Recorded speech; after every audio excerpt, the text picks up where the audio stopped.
Intermediate students, I hope you all are preparing very well for your exams. अभी exams आने में कुछ ही टाइम बाकी है and I am here with the last 20 day का स्ट्रेटजी. अभी मैंने 20 डेज क्यों लिया है? The reason is very simple. I am counting that you have time till 31 of August, क्योंकि 1 सितंबर से तो आप अपने पेपर 1 की तैयारी करने में लग जाओगे. सो 31 ऑफ अगस्त तक आपको क्या करना चाहिए जिससे आपका लॉ का प्रिपरेशन जो है एकदम अप टू द मार्क हो जाए.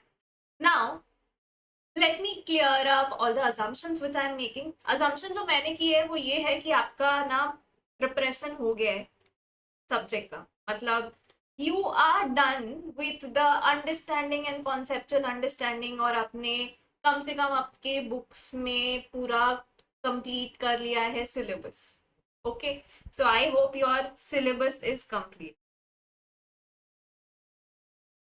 नाउ जब आपका सिलेबस कंप्लीट हो गया और लास्ट के 20 दिन है, अभी 20 दिन में भी आपको सारे सब्जेक्ट्स मैनेज करने हैं.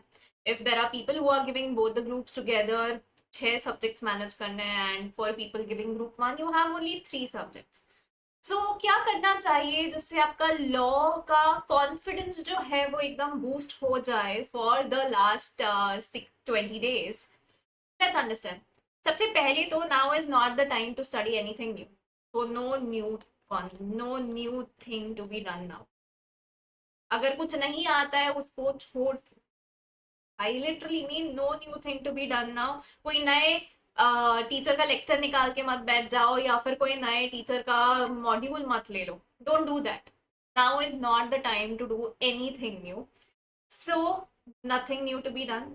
जो आता है उसको रिवाइज करो. रिविजन टाइम है. आइडियली ये आपका थर्ड रिवीजन होना चाहिए. जिन लोगों का एग्जाम सितंबर में है, this should be your last revision for the subject लो. और ये रिवीजन ही नहीं करना, रिवीजन तो आपको फिनिश करना है फटाफट से. एंड उसके अलावा solve mock test papers. Solve as many mock test as possible. जितने ज्यादा मॉक टेस्ट आप सॉल्व कर सकते हो उतने ज्यादा मॉक टेस्ट आप सॉल्व करो. क्योंकि इससे क्या होगा? इससे होगा आपका writing practice. Writing practice is something मैं जो बहुत ज्यादा एम्फोसाइज करती हूँ. तो इससे आपका राइटिंग प्रैक्टिस होगा. एंड राइटिंग प्रैक्टिस के साथ साथ ना आपका टाइम मैनेजमेंट भी अच्छा हो जाएगा. नॉट ओनली दैट, जब मॉक टेस्ट करेक्ट होके आता है ना, तब आपको ये भी पता चल जाएगा आप कितने पानी में हो. As in what generally happens is we think that हमने तो बहुत अच्छे से प्रिपेयर कर लिया है. however at times what happens is हमारा प्रिपरेशन शायद एग्जाम के हिसाब से उतना अप टू द मार्क नहीं होता. वो कैसे आइडेंटिफाई करोगे? मॉक टेस्ट पेपर्स लिख के. तो जितने ज्यादा मॉक टेस्ट पेपर्स आप सॉल्व कर पाओ उतना ज्यादा अच्छा.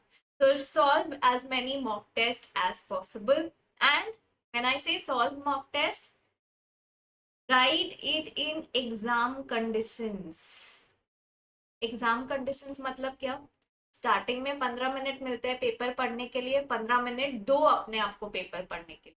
उसके अलावा 2 से 5 के बीच में बैठ के लिखो, ताकि क्या होगा ना, आपको प्रैक्टिस हो जाएगी 2 to 5 के टाइम में बैठ के लिखने की. क्योंकि जनरली क्या होता है ना, 12-1 बजे लोग अच्छा भर पेट लंच करते हैं और 2 बजे नींद आने लग जाती.